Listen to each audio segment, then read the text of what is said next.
আয়োজনে সাধারণ মোটরযানের ফিটনেস অযৌক্তিক আয়কর বৃদ্ধির সিদ্ধান্তে আমরা কালীগঞ্জ মেন টার্মিনালে সব মালিকরাই উপস্থিত হয়েছি।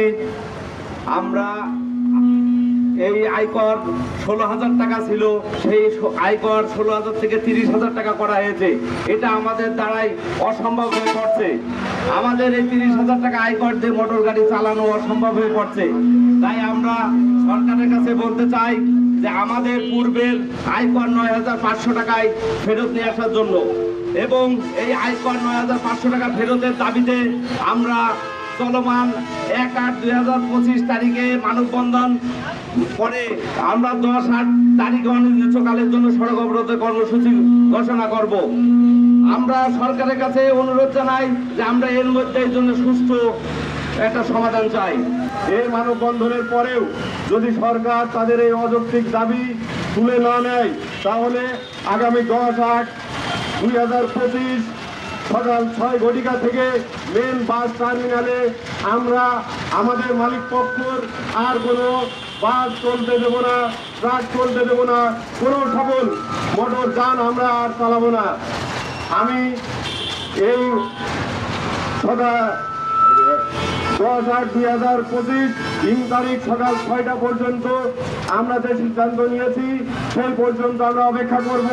আজকে আপনারা নিশ্চয় জানেন 16,000 থিকনেসের আয়কর থেকে 30,000 টাকা করা হয়েছে, যা আগের তুলনায় ডাবল। সরকারকে দৃষ্টি আকর্ষণ করছি, আপনি বারবার আসছেন, এক এক সময় এক এক সরকার আসছে আর আয়কর বৃদ্ধি করছেন, তাই না? লক্ষ লক্ষ হাজার হাজার কোটি টাকা এই জনপদ থেকে আপনারা আমাদের কাছ থেকে নিয়ে যান, অথচ রাস্তার ব্যাপারে আপনাদের কোনো কর্মসূচি নেই। আপনারা প্রত্যেক দিন আপনারা খেয়াল করে দেখেন, আমরা ইতিমধ্যে দেখতে পেরেছি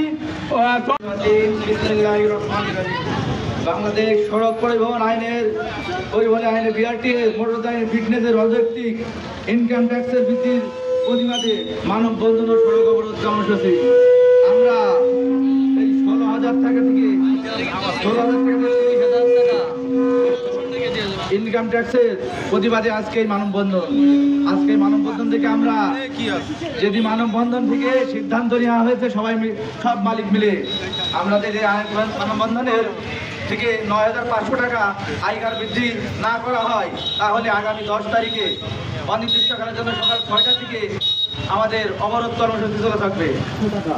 এই আগের আয়করে আমাদেরকে আবার ফিরে যেতে হবে, সরকারকে ফিরে যেতে হবে। তা না হলে আগামী 10/8/2025 তারিখে অনির্দিষ্টকালের জন্য সড়ক অবরোধ কর্মসূচি থাকবে, বলবৎ থাকবে। সবাই সকাল 6টা থেকে অনির্দিষ্টকালের জন্য, যতদিন না আমাদের এই কর্মসূচি আমাদের এই দাবি দাবা মেনে না নিবে ততদিন